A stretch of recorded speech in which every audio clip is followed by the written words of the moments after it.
Hey guys, and welcome back to this channel. In this video I'll be showing you guys how you can unlock the cherry blossom festival pets, I guess.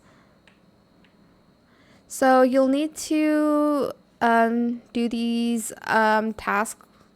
You'll get like money and some items to unlock the eggs, obviously, and you'll need cherry blossoms. As you can see, you'll need these to unlock the pets that they have here. Well, you'll need cherry blossoms to buy them, I guess. But yeah, that is it. I hope it was helpful for you guys. Don't forget to like, comment, share, and also subscribe to this channel if you haven't done that already. If you have any more questions about this video, just leave it in the comment section down below. I will try my best to answer them all for you guys. And if you found this video helpful, please click the thanks button as well. That is it. Thank you so much for watching. Bye.